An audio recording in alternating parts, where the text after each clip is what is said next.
Burundi pia? Hakuna. Kaja kwa ajili ya Wakenya? Kaja kwa ajili ya watu kutoka Roma, Italy? Alikuja kuchukua watoto wake. Alikuja. Yesu alikuwa na watoto? Yesu.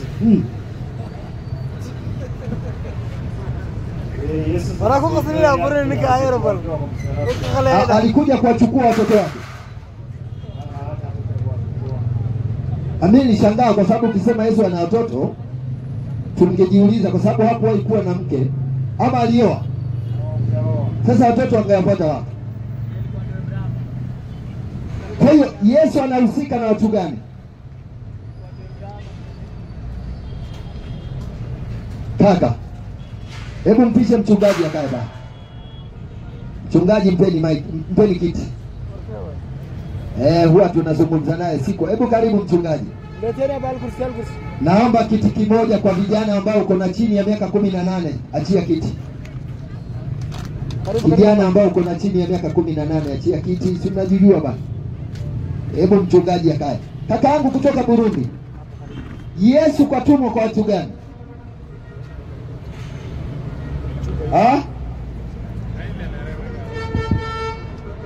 Yesu katumwa kwa watu gani? Kwa watu wote. Kuna andiko linalosema Yesu katumwa kwa watu wote? Ulisoma mahali? Hujasoma Biblia, lakini umeambiwa kwamba katumwa kwa watu wote. Nani kakuambia? Nani kakuambia?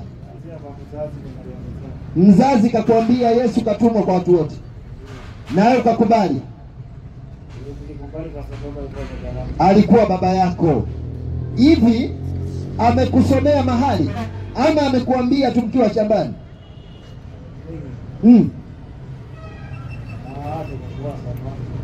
Mlikuwa wapi? Nyumbani. Biblia si mko nayo nyumbani? Hamna Biblia, msiweke kweli. Sasa kama hamna Biblia mngeweka Qur'ani. Kwa hiyo baba yako ndiye alikuambia Yesu katumwa kwa watu wote, lakini hakukutolea basi ya kuthibitisha maneno yake. Alikusomea mahali? Haja kusomea. Kwa hiyo ilikuwa anakueleza story sio? Kwa sababu zingekuwa sio story angezisoma mahali. Mwanangu, kwa andiko hili Yesu katumwa kwa watu wote. Lakini kama kakueleza hivyo bila kukusomea mahali, hizo ilikuwa ni story. Na wewe kwa sababu ni story za baba yako kaamini, sio? Biblia wewe unaiamini? Kile kitakachosoma na Biblia utakubali?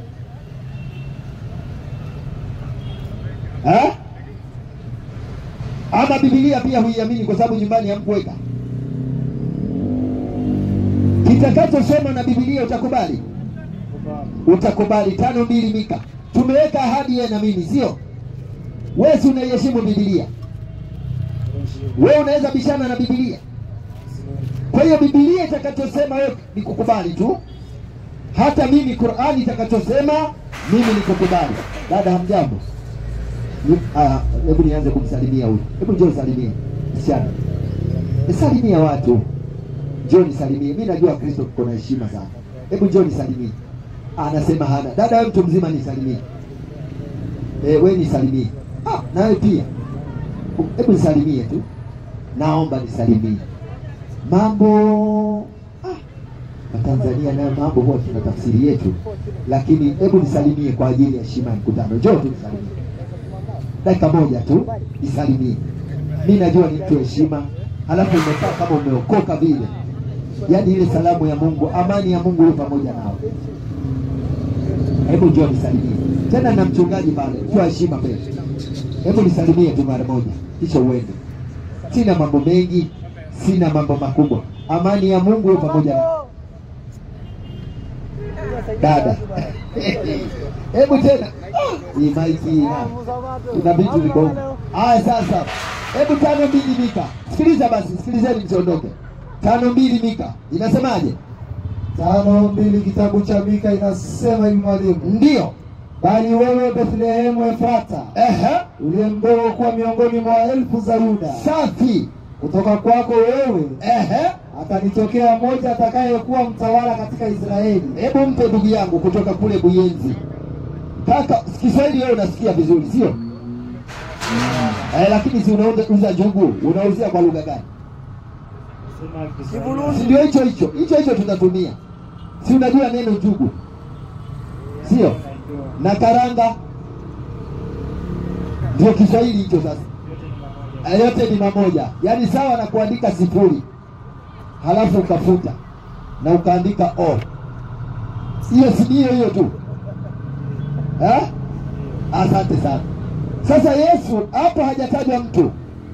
Kutoka kwako atatokea mtawala. Lakini huyo mtawala atakuwa ni mtawala wa wapi? Israeli. Umesikiliza andiko? Kutoka kwako atatokea mtawala. Lakini huyo mtawala atakuwa mtawala wa wapi? Israeli. Irudiwe tena. Rudia tena andiko haraka. Bali wewe Bethlehemu Efrata, safi, uliye mdogo kwa miongoni mwa elfu za Yuda. Endelea. Kutoka kwako wewe atanitokea mmoja atakayekuwa mtawala katika Israeli. Mpe sasa. Huyo mtawala atatawala wapi? Israeli. Sikia wanasema anatawala Israeli. Ni kweli atatokea mtawala atakayetawala Israeli? Mimi siko hapa siku chache. Ni kweli hizo habari? Umesikia leo? Kuna mwezi atasiku. Kule Burundi kuna rais. Kuna mwezi siku. Anatawala Kenya. Nimelishikana sana kama wiki mbili hivi. Lakini anatawala wapi? Asante sana. Hasa kutoka kwako atatokea mtawala.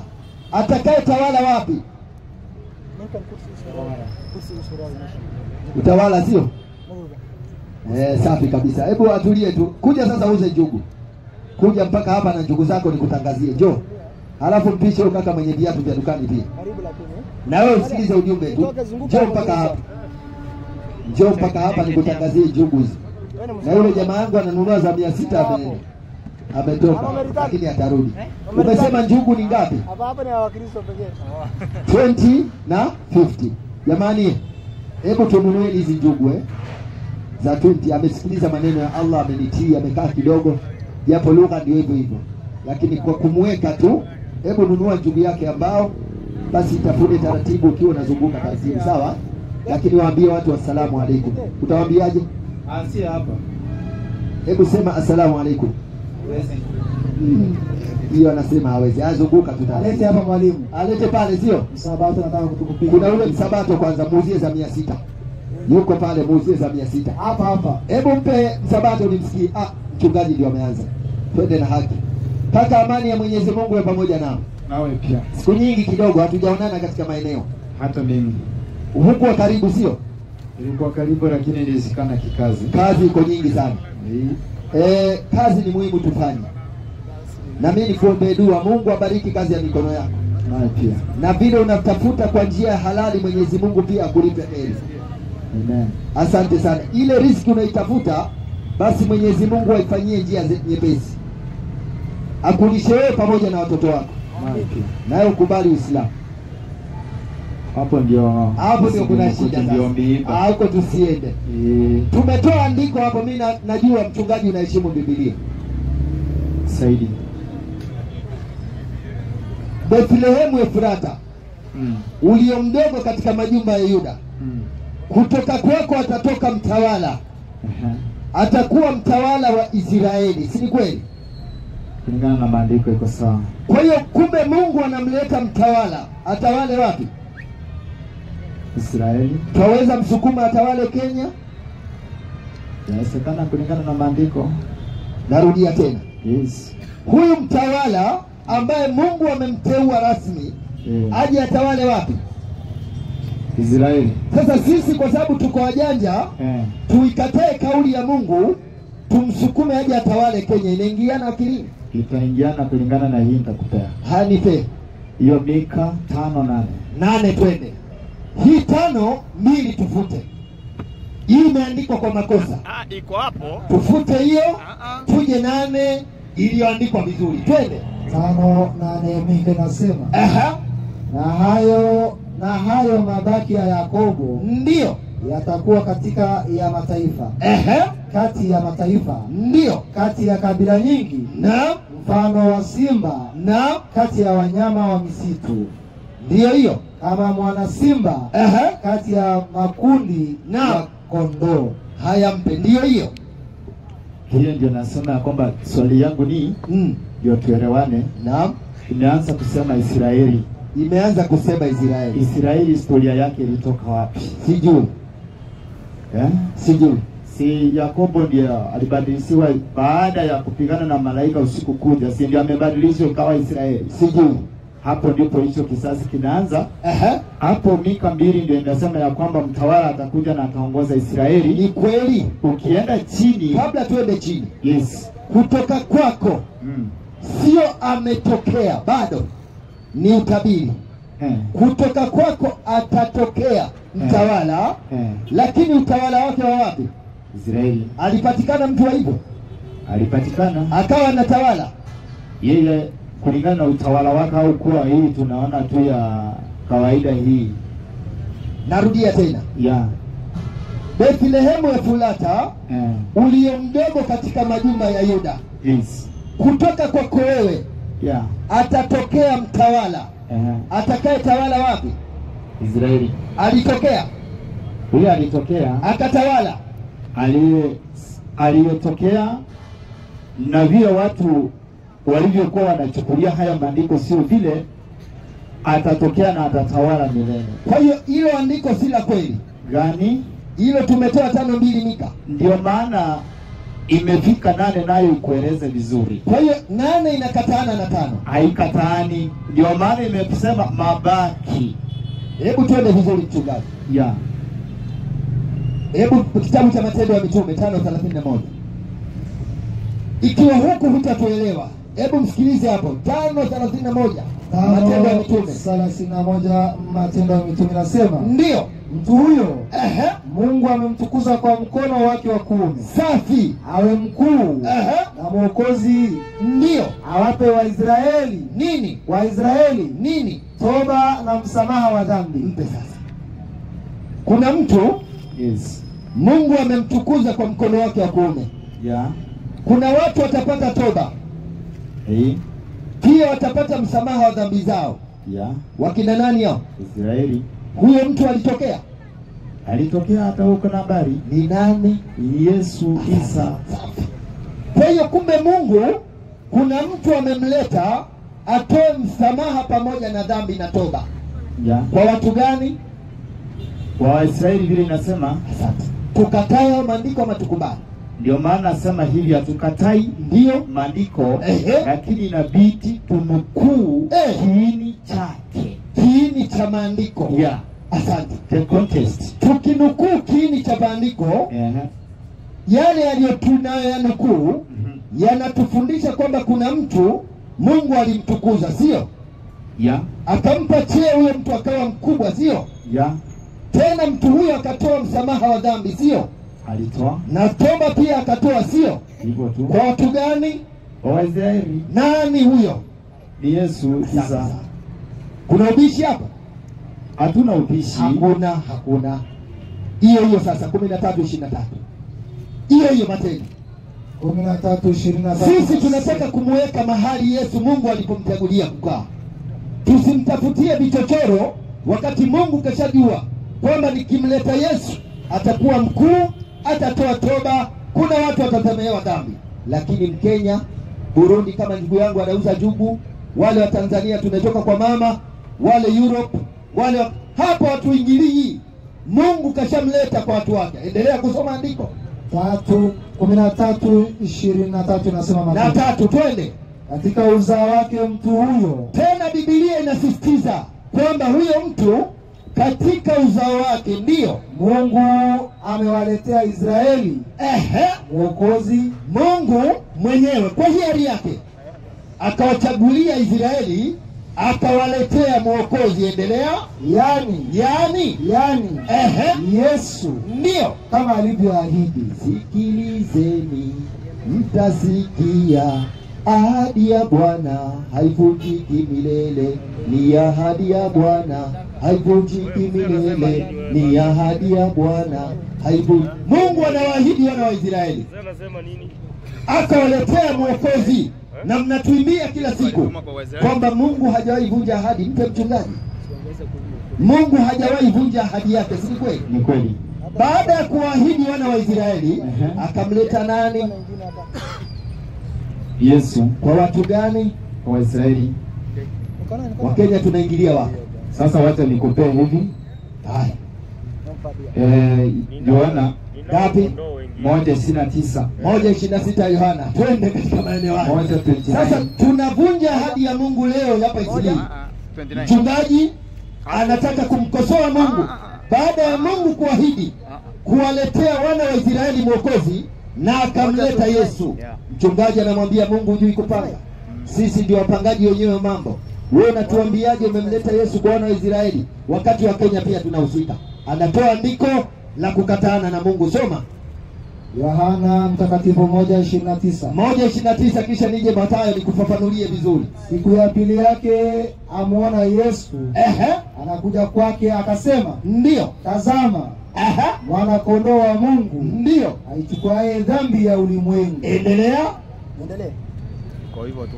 Haya, mpe mchungaji. Swali yangu ni, ndio tunaongelelea huyu mtu mmoja Yesu. Safi kabisa. Na hapa kulingana na vile umenukuu katika kitabu cha Matendo ya Mitume. Ndio. Na hapa tunaona mwingine naye anamuongelelea Yohana akisema, angalia mwana kondoo atakayechukua dhambi ya Israeli ama ulimwengu. Alisema ulimwengu mzima ama ulimwengu? Ulimwengu. Asante. Israeli iko mbinguni. World. Narudia tena. Ametaja kwamba anaichukua dhambi ya ulimwengu mzima. Subiri. Ama dhambi ya ulimwengu. Ulimwengu. Ulimwengu. Israeli iko mbinguni ama ulimwenguni? Swali yangu msee kwako. Hebu twende vizuri. Unatoa andiko. Nataka tuulizane, hiyo nitakujibu sahihi. Mbingu katika Kisungu unaielewa aje? Sijui. Mbingu sijui. Si ni world? Sijui. Hakuna ulimwengu nusu. Hakuna ulimwengu nusu. Hakuna ulimwengu nusu. Mpe sasa. Mpe huyo. Tunaenda vizuri. Yesu anakuja kuichukua dhambi ya ulimwengu, sio dhambi ya ulimwengu mzima. Israeli iko, sikiliza wewe mwenyewe sasa. Kitabu cha Mathayo 12. Sikiliza kauli ya Yesu. Akisema ulimwengu tukubali kwa sababu Israeli haiko mbinguni. Lakini angesema ulimwengu mzima tungehojiana. Sikiliza hiyo. 12 Mathayo. 12 Mathayo inasema. Twende. Na majina ya hao mitume 12. 12 ndio ni haya. Rudia tena. Na majina ya hao mitume 12. Safi. Ni haya. Ni haya. Wa kwanza Simoni. Sasa hapa tunatajiwa majina ya mitume 12. Leo mimi niko na mwakilishi wangu katika cabinet ya Nabii Muhammad sallallahu alaihi wasallam. Nikiulizwa wewe unatoka sehemu gani, nasema Tanzania ama Kenya ama Uganda ama Burundi, nani mwakilishi? Tunamkamata Bilali. Wewe Bilali, wewe ndio unatuwakilisha sisi wa Afrika kwenye cabinet ya Nabii Muhammad sallallahu alaihi wasallam. 12 watatajwa hapa. Angalia kabila lako, kama uko ndani katika hao 12 ama mtu wako wako anahusika ama kuna rangi yako hapo, ujue Yesu anahusika na wewe. Soma hiyo. Wa kwanza Simeoni, ndio aitwaye Petro. Endelea. Na Andrea nduguye. Safi. Yakobo wa Zebedayo. Safi. Yohana nduguye. Safi. Filipo. Na Bartholomew hayo. Mtende. Tomaso. Na Mathayo mtoza ushuru. Safi. Yakobo wa Alfayo. Na Thadayo. Ndio. Simoni Mkananayo. Na Yuda Iskarioti. Safi. Naye ndiye mwenye kumsaliti. Kuna Mwafrika? Kuna Mwafrika hapo? Kwani hao ni wazungu? Nasema kuna Mwafrika. Israeli iko wapi? Iko duniani. Iko wapi? Duniani. Continent gani? Mpe tena. Wewe, wacha kwa tesa. Mpe tena. Tano hapo nitie kioni. Tano hapo twende. Tano nasema. Hapo wiki kwa sababu mngeingia nyinyi mngewakilishwa na mtu mmoja. Tano, soma hiyo sasa. Hao tenashara. Ndio. Yesu aliwatuma akawaagiza. Mpe sasa. Hao ni wangapi?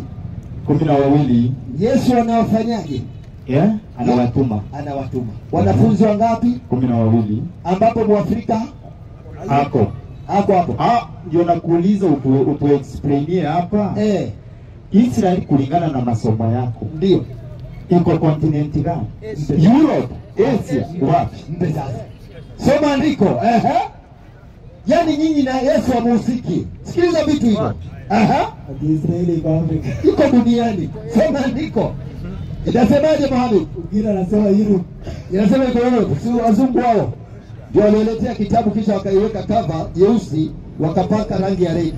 Na wakakubali wasema hii kweli inatoka kwa Mungu. Ni sawa. Hiyo rangi tu ndio inachanganya. Soma andiko. Hao tenashara. Hao 12. Yesu aliwatuma akawaagiza. Ndio. Akisema nini? Katika njia ya mataifa msiende. Mpe. Yesu anatoa oda kutoka juu. Anawatuma wanafunzi wangapi? 12. Anawaambiaje? Waende, lakini kwa mataifa wasiende. Kenya ni taifa? Kenya ni taifa tu. Yesu anasema wasije wapi? Sikiza hapo. Na mimi tuende na wewe. Si ni Yesu amewaagiza? Na huyu tusikie ni nani anaagiza. Kabla tusikie. Ngoja, kwa hiyo maandiko mtu ni mmoja tu. Subiri mchungaji. Kuomba. Subiri tu. Na kuomba. Hakuna shida, tutasoma andiko. Wacha tumalize andiko. Rudia tena. Wewe katana na Yesu. Pingana na Yesu bila unataka. Pingana naye. Wewe usipingane na mimi. Rudia tena. Hao tenashara. Ndio. Yesu aliwatuma akawaagiza akisema. Mpe. Kumbe ni agizo la nani hilo? Ni Yesu mwenyewe. Bado iko na nyingine. Utatoa. Lakini agizo hilo hiyo ya kwanza ni Yesu mwenyewe. Anatoa oda kutoka wapi? Kutoka kwa Mungu. Anawaambia wanafunzi 12. Katika njia ya mataifa msifanyeje? Msiende. Kenya ni taifa? Sasa hapo ndio nakwambia. Nauliza swali dogo tu. Kenya ni taifa mzee. Kwa hiyo kumbe wanafunzi wanakatazwa kuja wapi? Ndio endelea na andiko. Soma tena. Kataa Biblia. Mimi nipo. Sina tabu. Hao tenashara. Safi. Yesu aliwatuma akawaagiza akisema. Nini? Katika njia ya mataifa msiende. Safi. Wala katika mji wowote wa Samaria msiingie. Mpe sasa. Katika njia ya mataifa wasifanyeje? Wazingie. Na katika mji wowote wa Samaria wasifanyeje? Wazingie. Kauli ya nani hiyo? Ya Mungu. Na Kenya ni taifa? Ni taifa, kauli ya Yesu tu, twende. Asante. Maliza andiko yangu sasa, utakuta ya kubisha tutasikiliza. Soma sasa. Afadhali shikeni njia kuwaendea kondoo. Afadhali nyinyi wanafunzi muikamate njia moja kwa moja kuwaendea nani? Kondoo waliopotea wa nyumba ya Israeli. Waislamu takbir. Mchungaji amekiri. Labda aseme sasa. Subiri sasa. Kwamba Kenya ni taifa. Na haya maneno sio nasema mimi. Yesu anaagiza. Tena ukisikia neno agizo, hii ni oda kutoka juu. Natoa mfano, mwaka mmoja ama miwili iliyopita kulikuwa na agizo, walioko chini karibu na mto mita 20 watoke. Mpe mchungaji. Kulikuwa na agizo kutoka juu. Sawa Kwa karibu. Kwamba ikiwa una nyumba yako karibu na mto mita 20 ufanyeje? Silikuwa sinapomolewa. Unatoka utoke? Utatoka kwa idini ya hiyo. Kwa sababu ni oda imetoka wapi? Kwa serikali. Watu walitii hawajatii? Kuna wengine walitii, wengine wakafurushwa. Asante sana. Waliofurushwa si ndio waliokataa? Yao tu. Asante sana. Kwa hiyo Yesu anatoa oda kutoka juu. Ndio maana anawatuma wanafunzi wake 10 na ngapi? Kuna wawili. Akawapa njia kwamba kwenye njia ya mataifa msifanyeje? Msienende. Wala katika mji wote wa Samaria msifanyeje? Msienende. Afadhali shikeni njia kuwaendea kondoo waliopotea wa nyumba gani? Waisraeli. Kwa hiyo wanafunzi wanatumwa kwa watu gani? Kwa Waisraeli. Kenya wameingiaje hapa kuja kututali? Kondoo wengine. Ndio nataka nikueleze. Utanipa dakika 2. Nakupa 3. Haya, moja ni ndio maana nikakwambia ya kwamba mara mingi nasemanga hii contest ya vile umesoma wamekatazwa wasiende kwa mataifa. Ndio ni maana gani Biblia inayoleta ukisikia China mataifa? Hawa watu ndio walikuwa wanajichanganya katika kuabudu kwao. Na Yesu kulingana na sheria ya Kiebrania hiyo ya Israeli alikuwa akuje kwanza kwa watu wake. Alikuwa huyo moja akuje kwanza kwa watu wake. Sheria ilikuwa ianzie Bethlehem, Israeli, kisha na hii amalizie vile huyo Yesu vile anasema amewapa amri. Na mimi nataka isomwe Mathayo akimalizia anaambia hao mitume tena kufanya nini? Anakuja kuitangua amri mpya 28 19 and 20. Twende soma hiyo andiko. Si ni yeye mwenyewe. Ngoje vizuri, nakuja huko. Nakuja kivingine. Twende sasa Mathayo. Na mimi nitakita kwa Mathayo humo. Leo tusitoke kwa Mathayo. Kisha usiangalie kauli zako na kauli za Yesu. Ngapi mchungaji? Sitaki leo ni Mathayo 28:19. 28:19. Soma hivi. Soma mwenyewe. Inasema hivi. Ndio.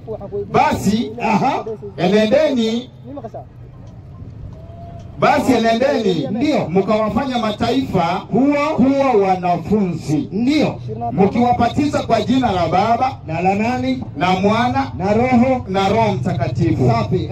Na kuwafundisha kuyashika yote ndio niliyowaamuru ninyi. Na tazama mimi nipo pamoja nanyi siku zote. Safi. Hata ukamilifu wa dahari. Upo. Swali yangu ni si huyu Yesu bado?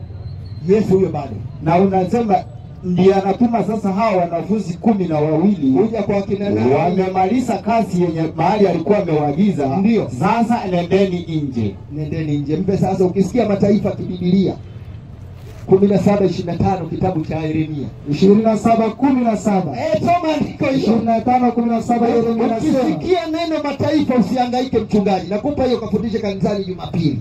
Twende sasa. Ndipo nikakipokea kikombe kile mkononi mwa Bwana. Safi. Nikawanywesha mataifa wote. Mpe. Amekipokea kikombe mikononi mwa nani? Mikononi mwake. Akawanywesha wakina nani? Mataifa wote. Kwa imani yako wakitajwa walionyweshwa kikombe, Kenya pia wamenyweshwa, sio? Kikombe gani hiyo? Sasa nauliza kikombe gani? Rudia andiko hilo safa fagia baba. Si kikombe ya uji. Sio ya kahawa hiyo. Sikiliza vizuri. Mataifa tu. Sikiliza hiyo. Nasema ndipo nikakipokea kikombe kile. Jamaa zetu wakiona neno mataifa, Yesu anawaambia katika njia ya mataifa msiende, wala katika mji wote wa Samaria msiingie, lakini tafadhalini shikeni njia kuwaendea kondoo waliopotea wa nyumba ya Israeli. Sasa hao wakiona mataifa wanasema Kenya pia tunahusika. Sikiliza hiyo andiko kwa makini. Mimi naamini katika maisha yako leo ndio mara ya kwanza kulisikia andiko hilo. Mungu anapozungumzia mataifa ana maana gani? Twende. Ndipo nikakipokea kikombe kile mkononi mwa Bwana. Safi. Nikawanywesha mataifa yote. Akayanywesha mataifa yote, ndio ambao mataifa aliyokusudiwa Bwana alinipeleka kwao, ambao mataifa hayo Mungu alinipeleka kwao. Endelea. Yaani mataifa hayo yaani Yerusalemu kwanza waliohusika. Ikitajwa mataifa kwa mujibu wa Biblia ni Yerusalemu, na mji wa Yuda. Hiyo ndio mataifa. Hao wafalme wake ndio wakuu wake. Hao ndio walinyweshwa kikombe. Wewe hukunyweshwa kikombe kwa sababu hii. Mathayo, namaliza. Mathayo alienda kwa Mathayo. Mimi sitatoka 15 20 na ngapi mwalimu? Wacha nianzie 21 nikupe raha wewe. Sawa 15 21 nianzie 21 nikupe starehe hapo, usikilize vitu. Kisha kuna vipande vinne nimwachie mchungaji aongelee. 15 21 Yohana ya Mathayo nasema ndio Yesu akaondoka huko, akaenda kando pande za Tiro na Sidoni. Asante. Na tazama, ndio mwanamke Mkananayo wa mipaka ile akatokea, akampazia sauti akisema, nini? Unirehemu Bwana, mwana wa Daudi. Kwa nini? Binti yangu amepagawa sana na pepo. Twende. Wala yeye hakumjibu neno. Yesu hakumjibu mwanamke huyu, akamkausha. Endelea. Na wanafunzi wake wakamwendea wakamwomba. Baada ya huyu mama kuongea na Yesu akamlenga mwanamke. Wanafunzi wakapata huruma, wakaona mama anazungumza sana, lakini anayezungumzishwa hashughuliki na kauli ya huyu mama. Wanafunzi kwa upole wao wakamwendea Bwana Yesu, wakamuomba, Wakamwambia nini? Twende. wakisema, mwache aende zake. Yesu anasema huyu mama anatusumbua. Nyinyi kweli wanafunzi wangu mmefanya heshima, mmeniomba, lakini mwacheni huyu mama aende zake. Kwa nini? Kwa maana anapiga kelele nyuma yetu. Huyu mama amekuwa sumbua, anatusumbua sisi. Endelea. Akajibu akasema, Haya ni maneno ya Yesu. Sasa nataka yasikilizwe maneno ya Yesu, kisha yachukuliwe ya mchungaji, halafu ondoka na yale ya utakayotaka. Narudia tena, Yesu anajibu. Jibu hili nataka tulichukue sisi, na kisha tuangalie jibu la mchungaji, kisha angalie utaondoka na la nani. Yesu akajibu akawaambia, akasema nini? Akajibu akasema, Nini? sikutumwa Yesu anasema sikutumwa ila kwa kondoo waliopotea wa nyumba ya Israeli. Mpe mchungaji. Maneno ya nani haya? Maneno ya Yesu. Ni kweli? Ni kweli? Nami ni swali kwako. Anauliza ni kweli? Yesu Nauliza tu, ni kweli? Kwa mimi nimesema. Sio wewe, nachukua kauli ya Yesu. Yako tutafunga hiyo baadaye. Yesu anasema sikutumwa ila kwa kondoo waliopotea wa nyumba gani? Israeli. Ni kweli? Ni kweli, lakini anasema. Hii lakini ni matatizo, ndio maana Biblia mnaongeza huyo Yesu anasema. Kabla ya Yesu kusema anaye kondoo zingine. Tutaenda kwa kondoo wengine. Ndio hao zizi. Tutaenda. Yesu anasema sikutumwa ila kwa kondoo waliopotea wa nyumba gani? Israeli. Ni kweli? Kuna kondoo wengine. Ndio maana nimesema. Nauliza ni kweli? Ni kweli. Lakini sheria ilikuwa. Asante sana. Hakuwa tangue sheria. Asante sana. Ushajibu. Kwa hiyo maneno ya Yesu kusema katumwa kwa wana wa Israeli ni kweli, sio? Kwa hiyo tufundishe watu leo kwamba Mungu alimleta Yesu akamtuma kwa watu gani? Sipo kwa kondoo waliopotea. Wa nyumba gani?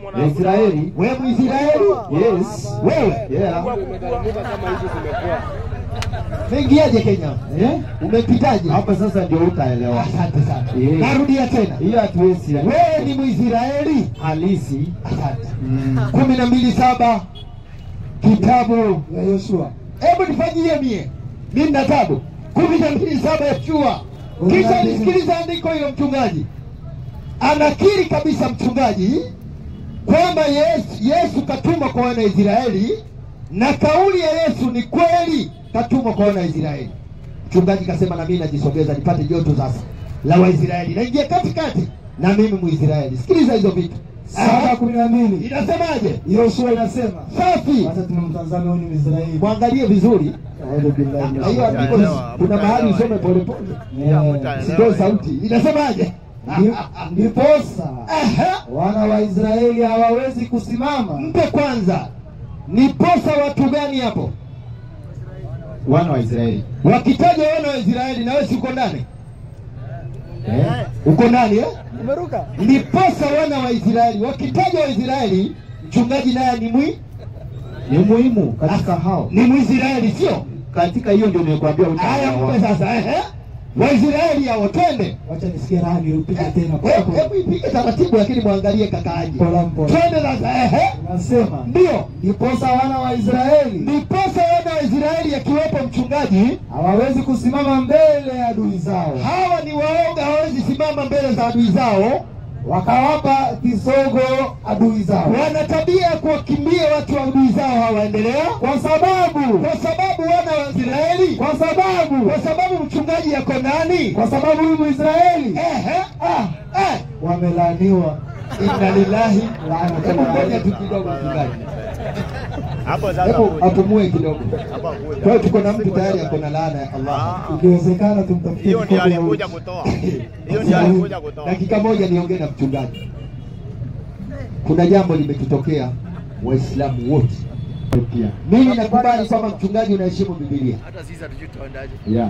Na yale yanayosemwa na Biblia huwa haukatai. Hata unajua. Mimi najua. Yesu anasema sikutumwa ila kwa kondoo aliyopotea nyumba gani? Israeli. Kasema kweli ama kadanganya? Ni ukweli, Biblia kwa simeongea. Asante sana. Kwa hiyo ikiwa Yesu katumwa kwa wana wa Israeli, akatokea mbishi akataka kumtoa kwa wana wa Israeli, akamleta Kenya, wewe unamwambiaje? Hapo ndio nilisema ya kwamba hatuwezi elewana. Hapo hatutaelewana. Lakini kuna kitu. Hebu atueleweshe vizuri. Mpe tena huyo. Mathayo ilikuwa 15:24. Nenda sasa katika maeneo tuweke vipande vinne. Mchungaji aweze kuogelea hapo kama anaweza. Twende. Mathayo 15:24 anzia hapo, kisha nimwekee vipande vinne. Agemee hapo tuone kama ataweza. 24 inasema, ndio. Akajibu akasema, Yesu akajibu akasema, sikutumwa mimi Yesu ila kwa kondoo waliopotea wa nyumba ya Israeli. Akasema Yesu, sikutumwa ila kwa kondoo waliopotea wa nyumba ya Israeli. Endelea. Naye akaja akamsujudia. Yule mwanamke akaja akamsujudia Bwana Yesu. Endelea. Akisema, Bwana, akamwambia Yesu, Bwana, unisaidie. Wewe Yesu, hata kama mimi sio Mwisraeli, lakini mtoto wangu kapangwa na mashaitani sana, naomba huruma yako Yesu, nisaidie. Mama akamsujudia Bwana Yesu, akamwambia nisaidie. Endelea. Akajibu akasema, Yesu akamjibu tena huyu mwanamke, akamwambiaje? Si vyema, sio vizuri kukitwaa chakula cha watoto, kukichukua chakula cha watoto na kuwatupia mbwa. Mpe mchungaji. Yesu akaja akasujudiwa na mwanamke. Mwanamke akamwambia, nisaidie Bwana, mwanangu amepagawa sana na pepo. Yesu akamwambia, sio vyema kukitwaa chakula cha watoto na kutupia nani? Mbwa. Vizuri kukichukua chakula cha watoto na kuwatupia nani? Mbwa. Mimi nakubali mchungaji wewe msomi. Kwa mujibu wa Biblia chakula ni nini? Biblia chakula maana yake nini? Chakula si ni kitu cha Biblia, sio vitu vya kuweka tumboni bana. Tumezoea kideri sisi na maharagwe. Biblia kinapozungumza chakula ni kitu gani? Unaposikia hapo ni neno la Bwana. Neno la Mungu. Waislamu takbir. Kweli kabisa, kibiblia chakula ni neno la Mungu. Asante sana.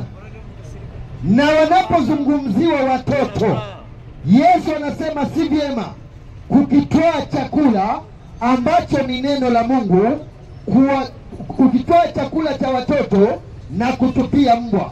Wanapozungumziwa watoto ni wakina nani? Waisraeli. Mungu anawatambua Waisraeli kwamba ni watoto, sio? Ndio maana Yesu anasema si vyema kukichukua chakula ambacho ni neno la Mungu, chakula cha watoto ambao ni wana wa Israeli. Kisha si vyema kukichukua chakula cha watoto na kutupia nani? Mbwa. Hawa mbwa ni wakina nani? Sasa ni wale ambao wanakaidi amri ya Mungu. Wanaokaidi amri za Mungu. Sio kweli. Yesu anasema si vyema. Subiri sasa. Si vyema kukichukua chakula ambacho ni neno la Mungu. Mataifa. Kwa hiyo mataifa wameitwa nani kwa mujibu wa Biblia? Kuona ni mataifa tu. Aha. Kwa hiyo mataifa kwa mujibu wa Biblia wanaitwa nani? Maumbwa udoni. Mbwa. Asante. Yeah. Wewe ni mtu wa mataifa? Hata wewe. Hata mimi. Yeah. Kwa hiyo Biblia inakutambua kama nani? Sasa sio sasa. Ni sawa kulingana na Biblia. Wewe ni basi ni mbwa. Asante sana. Lakini sasa asante. Tunaenda vizuri. Kwa hiyo kwenye kiwanja leo tuko na mbwa, sio? Wewe kumbe hatuna mbwa kwenye nini? Hakuna mbwa. Sasa ili hiyo nipende dakika moja. Dakika moja. Nataka kusema hivi. Kuna mahali mnakoseanga. Unapokuja direct nikakwambia ya kwamba Biblia lazima tukae chini na tunukuu. Hiyo ni fumbo. Kwa hiyo mimi nikisimama hivi haipandi. Hiyo tukiangalia mbwa katika ulingo wa Biblia ndio kuna maana yake. Kuna maana yake. Ni watu wanajizi. Kwa mujibu wa Biblia, Yesu anasema sio vizuri kukitoa chakula cha watoto na kutupia mbwa. Asante. Na wewe umekubali kwamba neno la Mungu ndio chakula, si kweli? Hiyo kweli. Asante sana. Yeah. Watoto waliokusudiwa ni wakina nani? Wana Israeli. Kisha kuna hao mbwa ni wakina nani? Wa mataifa. Wewe ni mtu wa Mimi na wewe wa mataifa. Kwa hiyo Biblia inakuita nani? Umbwa ndio Yesu akakuja. Sana. Kwa hiyo ili usiwe mbwa sasa, usiwe mbwa wewe. Mimi na wewe. Qur'ani sura 7. Aya yake ya 158. Hii mambo ya kuitana dogi, mambo mabaya sana.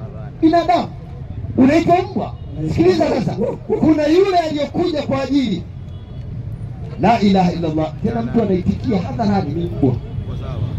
Sawa. Mbwa. Hiyo ndio ilikuja kutoa. Anaeleza mbwa kadogo. Sio ile mbwa kubwa. Kale kadogo Kadogo kadogo. dogo. Ndio uwanja yao. Cha kike ama cha kiume hicho kidogo dogo. Hebu soma aya ya Qur'ani inasemaje? 158. 58 nasema. Wewe anzia 157 kipande cha juu. Bismillahirrahmanirrahim. Safi. Ambao wanamfuata mtume. Kuna watu ambao wanamfuata. Kuna watu ambao wanamfuata mtume. Endelea.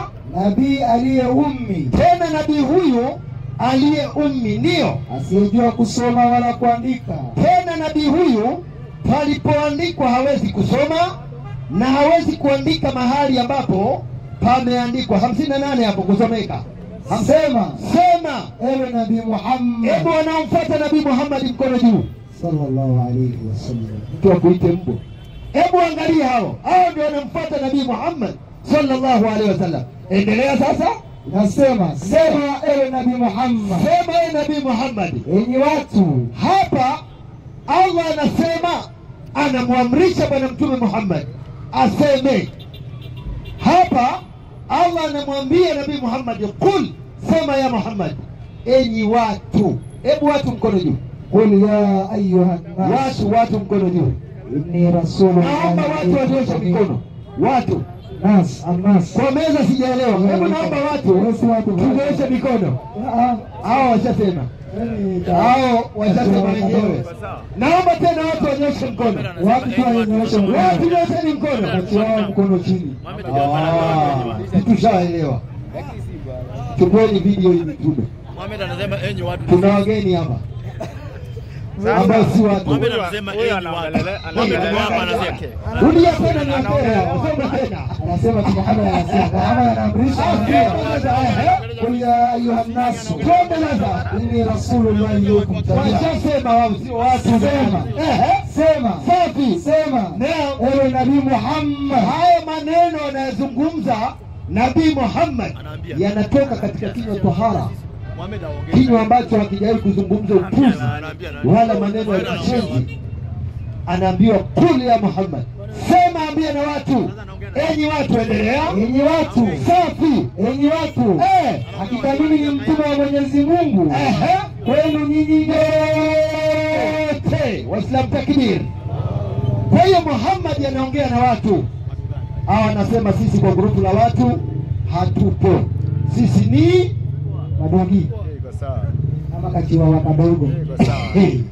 Inna lillahi. Huyu ndio Nabii Muhammad sallallahu alaihi wasallam. Sura 31 aya yake nianzie na 45 nikupe raha wewe. 33:45. Yeye Nabii Muhammad sallallahu alaihi wasallam Allah anamzungumzia, anasemaje? Sura 33 aya yake 45. Ewe mtume wa Allah. Safi. Kwa yakini sisi tumekutuma. Safi. Tumekuleta uwe shahidi. Safi. Na mtoaji wa habari nzuri. Tena habari hizi nzuri. Na muonyaji. Wewe ni muonyaji, unawaonya watu, sio mbwa.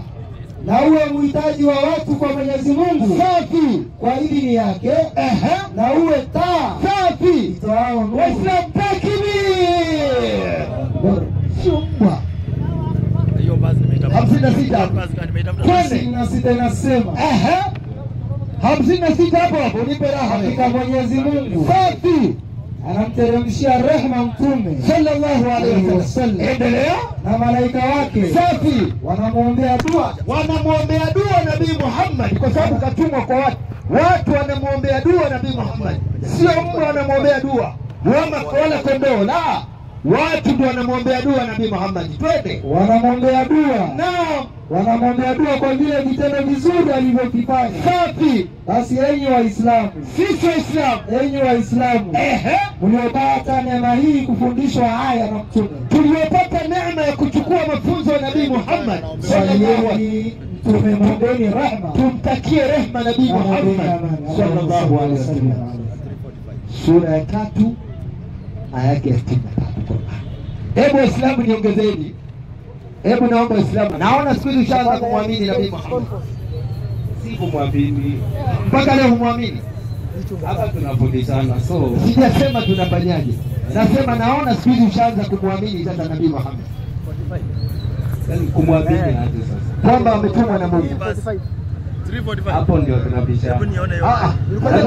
Unajua mwalimu, siwezi sema na muamini. Mimi naamini Yesu na unaamini Muhammad. Mimi naamini Yesu, naamini Muhammad, naamini manabii wote. Unaamini manabii wote? Ndio. Hata sisi tunaamini manabii wote. Isipokuwa Muhammad. Sasa ukisema manabii wote isipokuwa Muhammad bado sio Kiswahili. Ndio nasema. Ukisema leo nimeleta chakula cha watu wa Isili wote. Sawa. Lengo lako si watu wa Isili wapate chakula. Kuna manabii wengi wanatambulika. Kuna wengi, kuna Abrahamu, kuna Yesu. Ndio. Na kuna wengine. Pia Muhammad yako hapo. Kwa hiyo unamwamini.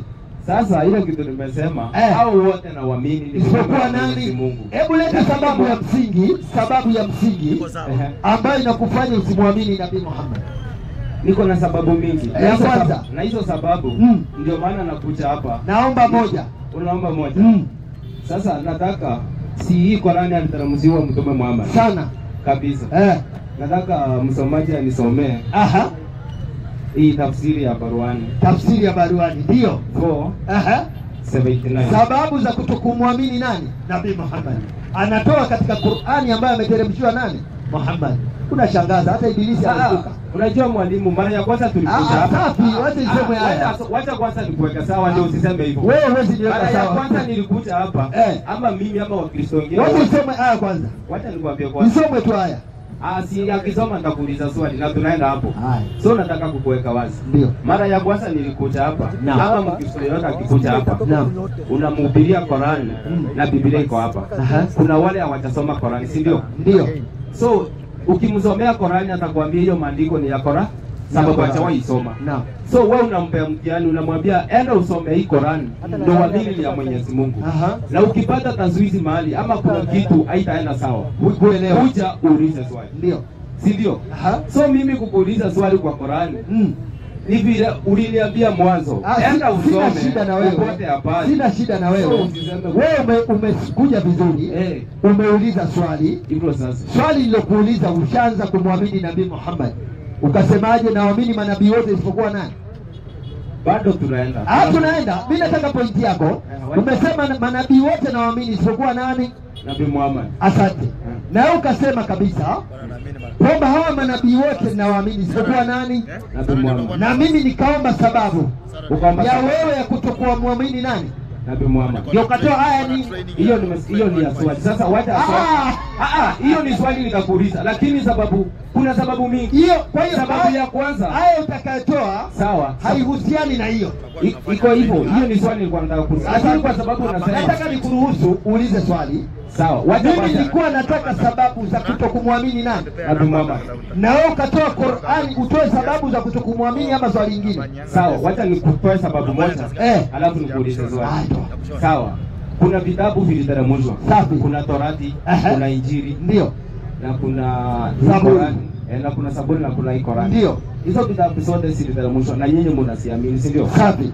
Sawa, wacha asome Qur'an. Anachezea angalia vile mkoroga tu. 479. Sababu za kutokumwamini Muhammad unasoma Qur'an. Suri niandaza mimi nakwambia. Kwa sababu nataka ningoja. Ngapi ya kwanza? Muhammad hajatajwa kwa Biblia. Hajatajwa kwa Biblia. Siwezi kupea sababu kutoka kwa Biblia. Sasa sababu hayuko hapa. Hebu nakupa mimi. Nakupa vitu vizuri. Sawa. Qur'ani sura ya 2 aya yake ya 222. Sawa, wacha asome. Kisha haya maneno yatakayosomwa yametoka katika ulimi wa Nabii Muhammad sallallahu alayhi wasallam. Sasa sikiliza. Kisha naomba maneno haya Yesu naye atufafanulie, kwa sababu kwanza mimi nampata Nabii Muhammad. Sawa, hiyo naelewa. Na wewe unamfuata nani? Namfuata Yesu. Kwa hiyo wewe Yesu, mimi ni Muhammad, sio? Sawa. Kwa hiyo kuna kauli ya Nabii Muhammad anataka kufundisha jambo hapo. Kisha na wewe nitafutie Yesu katika hili kasemaje? Sasa Sawa? mwalimu, kwanza hapo umeenda nje. Siendi nje. Mimi namfuata Yesu. Na wewe unamfuata Muhammad. Unamfuata Yesu. Mimi namfuata Muhammad. Unamfuata Muhammad. So uamini Yesu ni nabii. Kuamini na kufuata ni vitu viwili tofauti. So wewe unamwamini na unafuata. Namwamini Yesu na simfuati. Sawa. Namwamini Muhammad na namfuata. Na ndio maana wewe si mfuasi wa Yesu. Twenda basi. Hebu kwanza wewe nisafishe. Ndio hiyo. 3:31 Qur'ani. Kufuata na kuamini ni vitu viwili. Waweza amini kitu na ukipati. Mimi namfuata Nabii Muhammad tena namwamini. Kwanza kufuata alafu nifagie mahali. Twende. 3:31 Qur'ani. Bismillahirrahmanirrahim. Safi. Sema, ikiwa nyinyi mnampenda Mwenyezi Mungu, ikiwa sisi tunampenda Mwenyezi Mungu, basi fuateni hapo, tumfuate Nabii Muhammad sallallahu alaihi wasallam. Hiyo ni kufuata, kuamini. Sura ya pili yake ya 285. Kisha niulize jambo, kuamini. Mimi namfuata Nabii Muhammad sallallahu kwa mujibu wa aya za Qur'ani. Sikiliza hiyo. Sura ya pili yake 285 inasemaje? Bismillahirrahmanirrahim. Mtume ameamini aliyoteremshwa kwake. Hapa ni kuamini, sio kufuata. Hapa ni kuamini. Endelea. Mtume ameamini aliyoteremshwa kwake kutoka kwa Mola wake. Safi. Na Waislamu pia wameamini hayo. Na Waislamu wote tumeamini hayo. Endelea. Wote wamemwamini Mwenyezi Mungu. Moja hiyo. Na malaika wake. Mbili hiyo. Na vitabu vyake. Tatu hiyo. Na mtume yake. Nne hiyo. Na hao Waislamu na mtume wao husema, ndio, hatutafautishi baina yao yoyote katika mitume yake. Endelea. Wote tunawaamini. Subiri, hiyo ni kuamini kwa maneno. Mitume waliotangulia Muhammad wote tunawaamini, lakini ikifika kwa Muhammad tunamwamini na tunamfuata. Hasa kashasema huyu kwamba yeye anamfuata Yesu na mimi namfuata Muhammad, japo hajatoa andiko la kusema amfuate Yesu, hajatoa. Namsamehe hiyo. 2:222 nimtie chuoni. 2:224 nasema mwalimu. Alafu isikilize vizuri Muhammad, vile nitakuja hapo. 2:222. Hebu isikilize vile nitakuja hapo. Na wanakuuliza juu ya hedhi. Subiri, tegeni masikio mimi. Haya maneno yanatoka katika kinywa cha Nabii Muhammad sallallahu alaihi wasallam. Kuna watu wanamkujia Nabii Muhammad, wanamuuliza juu ya hedhi. Kwanza hata Biblia upo unajua hedhi? Acha nikuwekee hivi hapa kwa Bible. Kwa hiyo sio kwa Bible. Kaitikia taratibu, hatufafanui. Mpe somo, hatufafanui hapo. Twende sasa. Wanakuuliza juu ya hedhi. Anaipata huyu, si ako na mtu nyumbani, unakicheza, anapata mahali pa kupata joto mwezi wa 6, analala miguu 4. Twende sasa katika maeneo hayo. Wewe hizi wanakuuliza juu ya hedhi. Sema waambie huo ni uchafu. Waambie hao wanakuuliza habari hizo kwamba hedhi ni uchafu. Endelea. Basi jitengeni na wanawake wakati wa hedhi zao. Wanawake katika maeneo hayo tujitenge na wao. Endelea. Wala msiwakaribie mpaka watahirike. Rudia tena. Wala msiwakaribie mpaka wafanyeje? Watahirike. Huyo maneno ya nani haya? Sallallahu alaihi wasallam. Wanaulizwa mtume juu ya hedhi, anasema mtume, hedhi ni nini? Siko kwa Bible. Ni nini? Ni uchafu. Mtume anaambiwa, anatuambia sisi tujitenge na wanawake wakiwa katika hali hiyo mpaka wawe safi, sio? Hapo wanaambiwa wafuasi wa Muhammad wanaomfuata ama watu wote. Kwa Bible vile iko hapo pata hedhi kwa mwanamke. Subiri. Anamalizia. Anasema kitu yote katika hili. Sisi tunachukua mafundisho haya kutoka kwa Allah kupitia Nabii Muhammad sallallahu alaihi wasallam, kwamba kuna wakati ukifika sisi bana na wanawake tunawakalia wapi? Bali sio mpaka wawe safi, sio? Yesu anasemaje katika hili? Musa alisema sasa atasema. Unajua mwalimu. Tusilaumiane. Sasa unajua. Nataka kujua katika hili. Yesu anasemaje? Wewe usiniambie. Ndio nataka kukuweka wazi. Unajua kabla uweze niambia nikupe maandiko. Kabla uniweke wazi. Nakuwekea swali. Hili fundisho hili. Akiguza wewe unalipata? chafu. Kwanza nauliza tu ili ndio nilikuwa nataka kukuuliza. Hebu tuende vizuri. Mwalimu unafaa kunipea. Nakupa sasa muda. Nakupa muda. Mimi nalifuata kwa sababu nimesomwa na Mtume Muhammad. Hata si Mtume Muhammad. Mimi sitaki kujua mwingine. Sawa. Nimelipata kwake. Nauliza kwako, Yesu anasemaje kwa hili? Siwezi kupea andiko yenye sina kwa sasa. Subiri hapa. Kumbe andiko la kufunza kwamba kuna wakati utengane na mkeo, Yesu hajafanyeje? Si ati Yesu atasema. Nataka sema. Najua mwalimu unafaa kunielewa. Mimi tumesoma hiyo andiko kwa Qur'ani. Na hata si kwa Qur'ani tu. Hata ukisoma wale wenye wamesoma, watu wengi wamesoma mambo biology. Mimi nauliza hivi. Sasa Yesu kasemaje kwa hili? Sasa siwezi kukupea andiko yenye sina kwa sasa. Kwa sababu tumesoma hiyo. Kwa hiyo kama Yesu hakusema. Yesu kalisema. Yes, siwezi sema. Hapo mchungaji. Tusibishane. Mchungaji, amani ya Mwenyezi Mungu iwe pamoja nao. Nawe pia. Mimi nampata Muhammad, wewe unampata nani? Yesu. Asante. Kuna aya imesomwa hapo. Umeisikia? Zaidi ya wewe. Asante sana. Kumbe kuna wakati sisi tunajitenga na wanawake wakiwa katika hiyo hali, sio? Hata sisi. Hata nyinyi. Yesu kasemaje katika hili? Hiyo ni unajisi. Yesu kasemaje?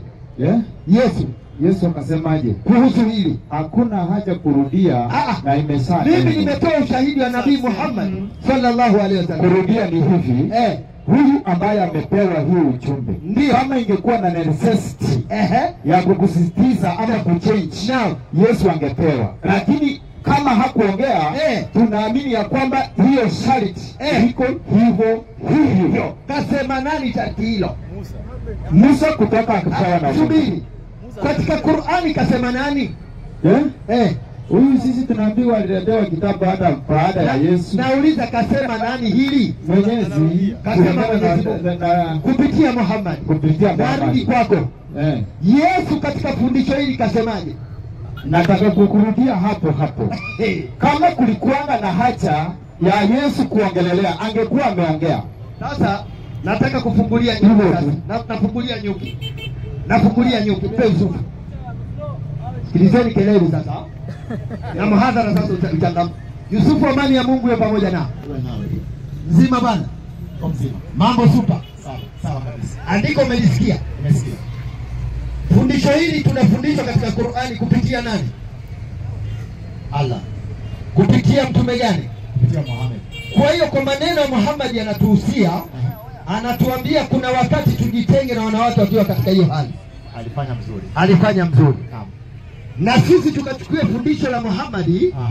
Ikifikia wakati huo sisi tunajitenga na wanawake. Sawa. Nauliza swali nielewe. Tena nielewe sana. Kaa makini. Nisikilize. Nakusikiza. Yesu kasemaje katika hili? Naanzia hapa 18, 19 mambo ya Walawi. Tuanze hapo. Hebu turudie. Tuanze hapo kwanza. Nataka tusome maandiko. Tusianze ubishi. Mbona Muhammad? Walawi mimi najua. Maneno Musa hajasema. Narudia tena. Mbona Muhammad? Narudia tena Yusufu. Achukue maneno. Dakika moja. Maneno ya Musa. Akuja kwambia amepata ufunuo. Nikufundishe kitu Yusufu. Tuisome kwanza. Nikufundishe kitu. 18. Nikufundishe kitu. Mimi nimemuuliza nani? Nimekuuliza nini? Sisi Biblia ni kitabu gani? Sijasema Biblia. Nisikilize vizuri. Ndio nikakuambia mara mbili kuwa makini. Wacha nitoke huko. Mathayo 5:18. Hapo sasa ndipo. Mbona ulikuwa unamaliza bando? Umalize bando. Mimi nauliza Yesu katika hili kafundisha nini? Wako wanapata na Muhammad kupitia mlango wa nyuma. Kisha wanabana pua. Tunamtaki Muhammad. Wewe gieni na viatu katika maeneo hayo wakati mwanamke akiwa hiyo hali. Kama si maneno yaliyotoka kwa Allah kupitia kinywa cha Nabii Muhammad sallallahu alaihi wasallam. Soma Mathayo. Tuone Yesu kasemaje hivi. Nasema Mathayo 5:17. Ujui mimi nimekutega hapo. Wewe unafikiri utapata? Sidhani ya kuwa alikuja kuitangua Taurati wala manabii. Safi. La. Sikuja kutangua bali kuitimiliza. Hebu mpe.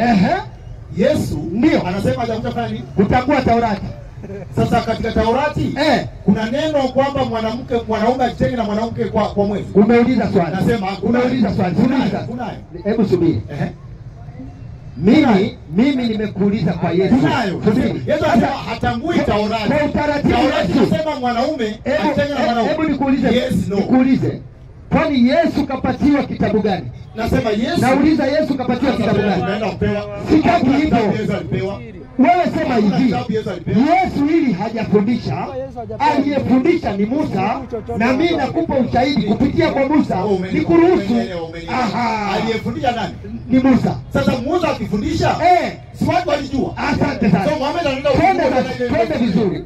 Hebu Yusufu, ambia watu kwamba fundisho hili Yesu hajafundisha, aliyefundisha ni Musa. Tusome fundisho hili la mwanamke akiwa kwa mwezi limefundishwa miaka 1500. Yesu bado hajazaliwa.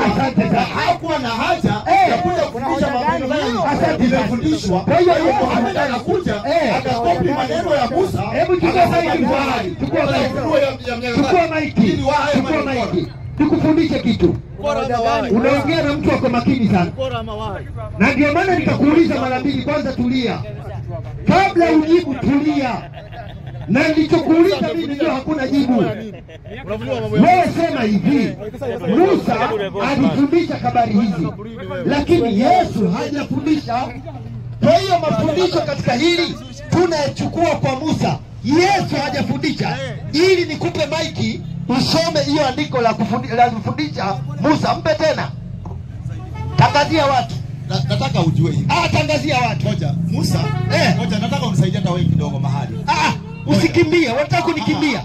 Mimi nataka kitu kwa uwepesi tu. Tangaza tu kwamba Yesu hili hajafundisha, lakini aliyefundisha ni Musa. Tusonge. Nimesema Yesu anasema hivi.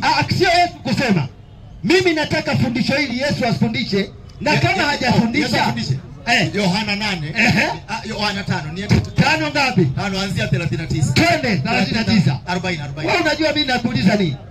Yaani hapo utamaliza kucha. Watu mnamkataa bure Nabii Muhammad sallallahu alaihi wasallam. Bila yeye hakuna mafundisho mngefika nyie. Soma hiyo andiko. Some 5:40 nasema Yohana.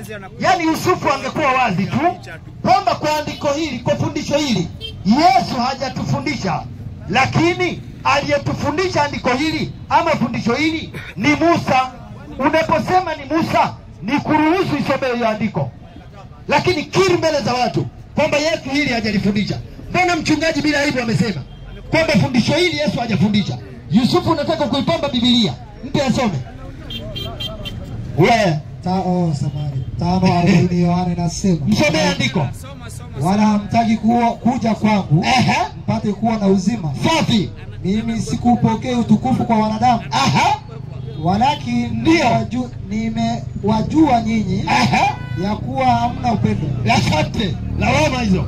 Sasa tunaingia nyanja ya lawama. Twende. 44 nasema, mwawezaje kuamini nyinyi mnaopokeana utukufu nyinyi kwa nyinyi? Ndio. Na utukufu ule utokao kwa Mungu aliyewapekee hamtafuti. Anajua ninachokizungumza huyu. Msidhani kwamba mimi ndio nitawashtaki kwa Baba. Ndio. Yuko anayewashtaki ambaye ni nani? Ndio. Mnayemtumaini nyinyi. Hebu subiri msemaji wangu. Yaani maliza asiseme tumekata. Twende. Kama itafundishwa kama mngalimwamini Musa, mngeliamini mimi. Safi. Kwa sababu yeye aliandika habari zangu. Yesu anasema ukiamini Musa, unaamini nani? Yesu. Ndio. Kwa sababu Musa mwenyewe aliandika habari za nani? Habari za Yesu. Asante. Musa amesema usikaribie nani? Kwa hiyo mwanamke akiwa kwa fundisho hilo. Yesu. Hebu Musa anaandika mambo ya Yesu. Asubiri ndio. Fundisho hilo tunalipata kwa nani? Musa. Nauliza fundisho hilo tunalipata kwa nani? Musa. Asante. Yesu Musa anaandika mambo ya Yesu. Inna lillahi. Tena maiki nani? Musa anaandika ya nani? Yesu. Muhammad anakuja kukopi ya nani? Chukua anakopi Musa, anakopi Muhammad, anasema ni ufunuo, ukora. Sasa. Anasema kopi pia Musa. Ningekupiga maandiko ya mwisho. Leo mpata leo. Leo mkanyaga. Jamani mimi nasema tena. Kuna watu wanamfuata Nabii Muhammad kwa siri, kwa mlango wa nyuma. Lakini tunamfuata Yesu. Yesu kama ni mwanaume afundishe hilo. Tunakimbilia kwa Musa. Kiri mbele za watu, waambie watu hili Yesu hajafundisha. Aliyefundisha hili ni Musa. Nikupe nafasi. lakini hutaki kukiri kwa sababu unajiegemeza kwa Yesu. Inna lillahi mnamfuata nabii. Qur'ani ipo hapo. Naam, iko. Chuki tu. Sura 22 ya 15. Chuki 22:15. 22:15. Chuki tu. Sasa nakupeni dozi. Uende naye hiyo nyumbani. Inasema nakupa dawa tone. Hii sasa ni size yako. Hiyo size, yani kiatu hicho ni size yake. Nimempatia kanzu. Tone nilikuwa na muhifadhi hiyo. Tone sasa. Anayedhani ya kwamba Mwenyezi Mungu atamnusuru, nani atamsaidia mtume katika dunia na akhira. Basi afune kikanzu tu. Ajinyonge.